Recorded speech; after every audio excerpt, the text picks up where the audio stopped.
what we would like to do is she's going to teach you a whole bunch of rhythms and instruments and ways to enhance some playing. And then she brought our band here as a demo to show what she was able to achieve with my band in just a short time, to make the music sound a bit more authentic and true to the nature of Havana, Cuba. Queremos enseñarles cómo trabajar, o sea, en pocos minutos, cómo pueden trabajar su música, la música cubana. In a short time, she wants to show you how to work with Cuban music. Cuando llegué, primero tuve un encuentro con Marisa en La Habana y practicamos una pieza. We met in Havana and we practiced a piece together Maicero. for a week. It was called The Peanut Bender. Y cuando llegué aquí a Canadá hace 2 días, And when she came here just this week, in 2 days, ella me mostró una pieza que tenía, que le interesaba trabajar. I showed her a Latin song that I was interested in working with.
Please sing with me. Your music. More energy, please. More energy. 1, 2, and 1, 2, 3, 4. No. I sing.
I need ba ba da dee dum ba ba dum 1, 2.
Hoy y que ustedes con esa música que ellos van a tocar pues, aprendan a tocar muy rápidamente los ritmos de Cuba.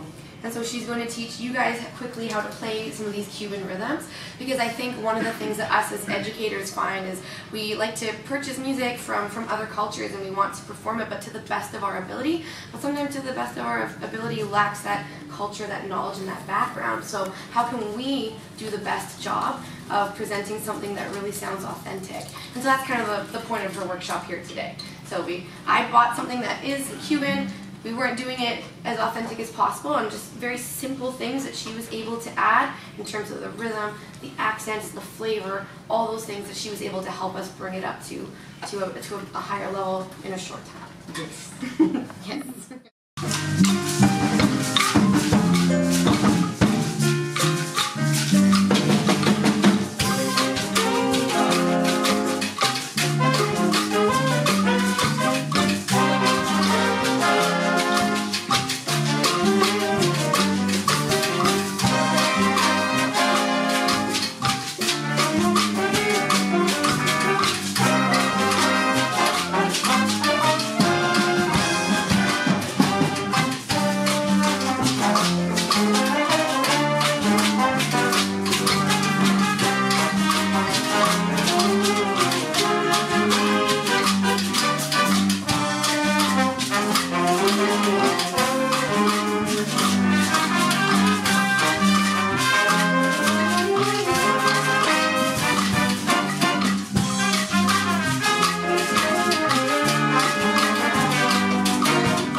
it's not, it's different, okay? It's very different. I say, when I rehearsal with there, I say, it's like aggressive sound. It's not like Mozart.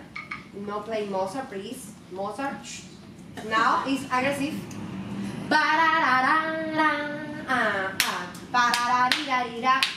If you have in your mind clap, your music is yours, okay? But the accent is very short. You listen, very short. It's not no, it's not classic music. One more time, please. Very short. And say every note. 1, 2, and 1, 2, 3.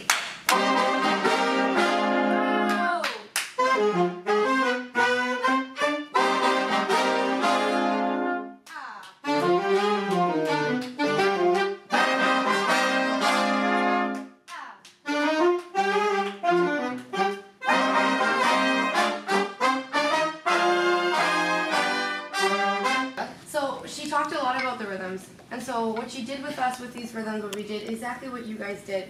We get the rhythm section going, and then we add this on top.